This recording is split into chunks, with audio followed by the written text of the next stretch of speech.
Hi, we're going to take a look now at application of plane stress to thin wall pressure vessels in particular. The big idea here is that when you have vessels that are pressurized and they try to expand, that the primary stresses are going to be in the plane of that shell that is the vessel.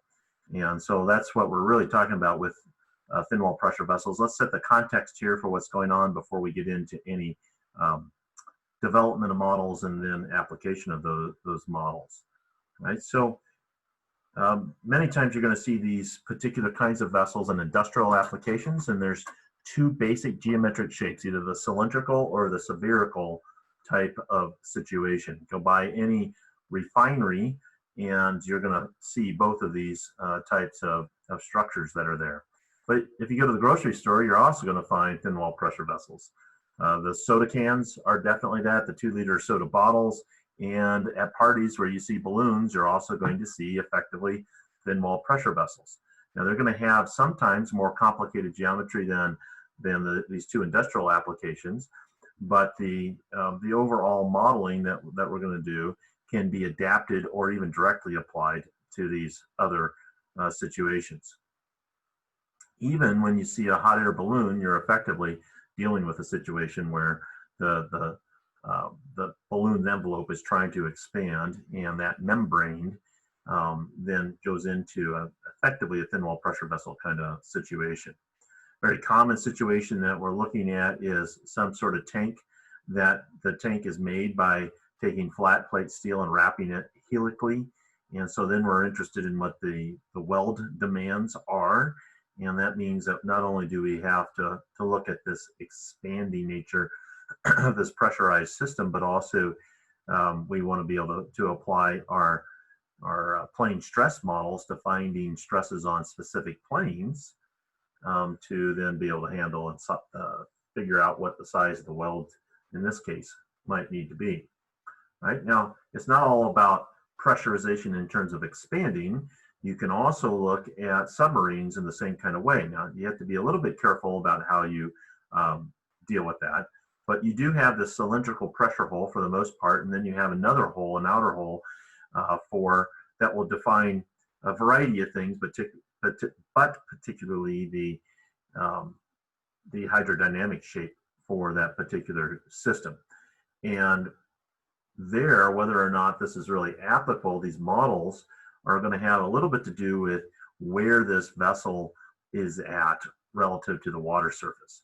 And the key there is going to be something about what that relative pressure difference is hydrodynamically, or really hydrostatically, from the top of the submarine down to its bottom.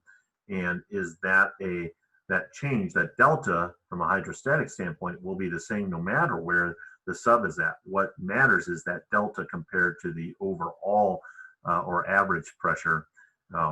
That's what's going to be key. So the deeper it is, then that change from top to bottom is going to be much smaller as a relative percentage in it. And we'll get into some of these details later.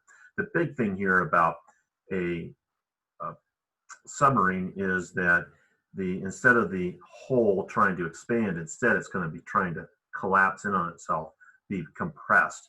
And so the structure is going to require usually some bulkheads and some stiffening that will then alter a little bit about what that performance is.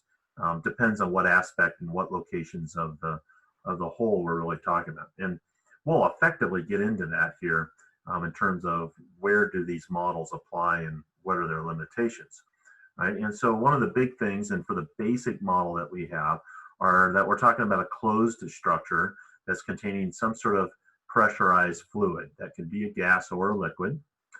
That internal pressure is larger on the inside than it is outside, hence the attempt to expand. Right now, a key thing here, and it's a verbal listening skill, is that you want to write down that the diameter to thickness ratio that we need to be considering or is related to criteria for thin wall pressure vessels is about 20-1. Right now, it's diameter to thickness. So if you look up something and you say, oh, no, you're wrong, it's 10-1. Guess what? You're probably looking at a radius to thickness. Now, a part of all of this is don't go around and think, oh, well, I've got a ratio, a diameter thickness of 19 to 1, and so it doesn't apply. Well, it's not a binary on-off kind of thing. It's a gradual variation. So 19 to 1, you might get some pretty good results from this modeling compared to real tests. So these are just rules of thumb, and not to be taken as sort of a completely right or wrong sort of approach. Now, one thing that is something you have to be careful of is that these basic models that we're going to develop are only valid out in the broad field. And that means that we're not near discontinuities, and those discontinuities can come from a variety of sources.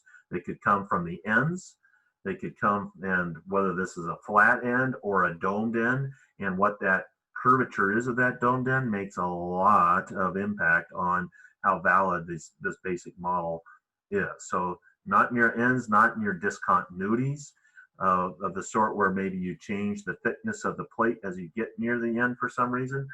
That's going to alter things. And where you have access points, these models won't be as effective. That you might see locally higher levels of stresses near those access points, and also where you have support points for the system are also going to create geometric discontinuities, right? So these models are exceptionally powerful, but they do have limits near some of these other types of constraints, right? So in our world of thin wall pressure vessels, we tend to classify them broadly as one of two, either a spherical pressure vessel, constant radius in all dimensions, or a cylindrical pressure vessel where we're not focused on the ends, we're focused in that middle portion, and it's its cross section, it's a circle, and then of course that circle slides along to create the tube or the cylinder, right?